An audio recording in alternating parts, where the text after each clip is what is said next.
आज हम आपको एक राजा की कहानी बताने जा रहे हैं। एक बार की बात है, एक नगर के राजा जंगल में शिकार करने गए थे। जंगल में शिकार के दौरान राजा को एक हिरन दिखाई दिया।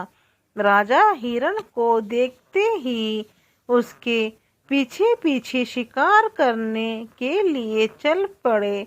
राजा हिरन का पीछा करते करते अपने घोड़े के साथ जंगल में बहुत दूर निकल गए।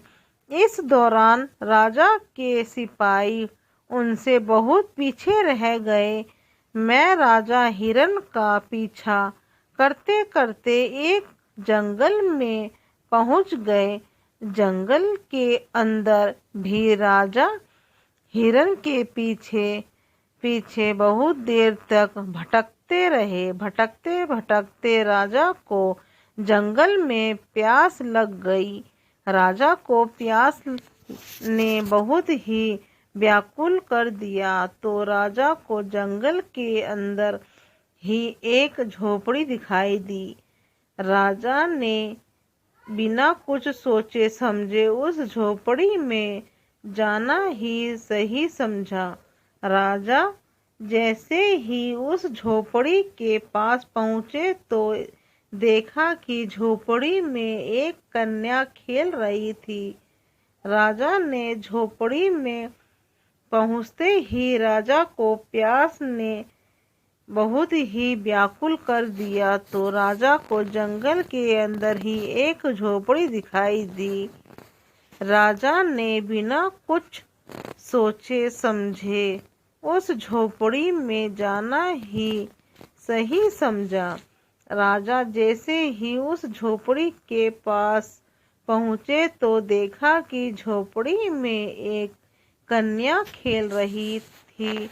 राजा ने झोपड़ी में पहुंचते ही तुरंत उस कन्या से कहा कि बेटी, सिर्फ एक गिलास पानी लाओ, मुझे बहुत प्यास लगी है। मैं कन्या ने राजा को पहचाना नहीं, लिहाज एक खट लटकर बिछा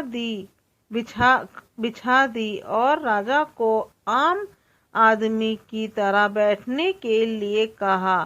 थोड़ी देर में राजा के लिए कन्या एक गिलास पानी लेकर आ गई। पानी देखते ही राजा ने राहत की सांस ली, लेकिन जैसे ही राजा ने पानी पीने के लिए गिलास हाथ में लिया तो राजा बेहद क्रोधित हो गया, क्योंकि पानी के गिलास में शराब तिनके पड़े हुए थे। राजा ने क्रोध में कन्या से पूछा कि तुम्हारे पिता कहाँ हैं? कन्या ने बेहद शांत भाव में कहा कि मेरे पिता को मिट्टी में मिलने गए हैं।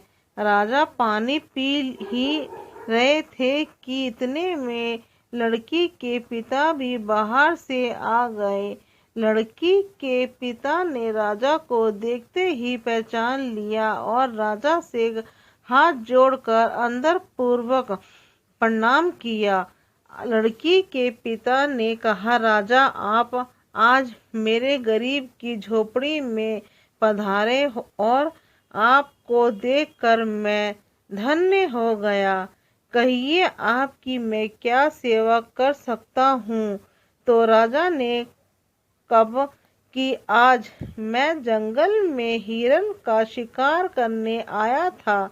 शिकार करते करते मैं बहुत आगे निकल गया और मेरे सभी सिपाही मुझे पीछे छूट गए। ऐसे में जंगल के बीच में जब मुझे प्यास लगी तो जंगल के बीच में आपकी झोपड़ी दिखाई दी। झोपड़ी के अंदर आया तो देखा कि ये कन्या खेल रही थी। सोचा कन्या से पानी मांगकर पी लूं ताकि प्यास बुझाई जाए सके। जब तुम्हारी इस दुष्ट कन्या ने मुझे जल में तीले डालकर दे दिया ताकि मैं पानी पी ना सकूं, और जब मैंने इसे आपके बारे में पूछा तो बताया कि पिता मिट्टी को मिट्टी में मिलाने गए हैं। राजा ने गुस्से में कहा कि आपने इसे कैसे संस्कार दिए हैं। मैं राजा की बात सुनकर लड़की के पिता ने राजा को जवाब दिया कि हुजूर, कन्या ने आपको बिल्कुल सही बात कही थी। दरअसल एक व्यक्ति की मृत्यु हो गई थी। मैं उन्हीं की मिट्टी में गया था। इसी बीच दे देती तो राजा बीमार हो सकते थे। इसीलिए मैंने सोचा कि राजा को मना तो कर नहीं सकती, पर पानी में तिनके मिलाकर दे दूं ताकि राजा दिया हुआ पानी पी ना सके। और इतने में जब तक मैं दूसरा पानी लाऊं तब तक राजा का पसीना भी सूख जाए। राजा ने जैसे ही कन्या की बात को सुन वो भावुक हो गया।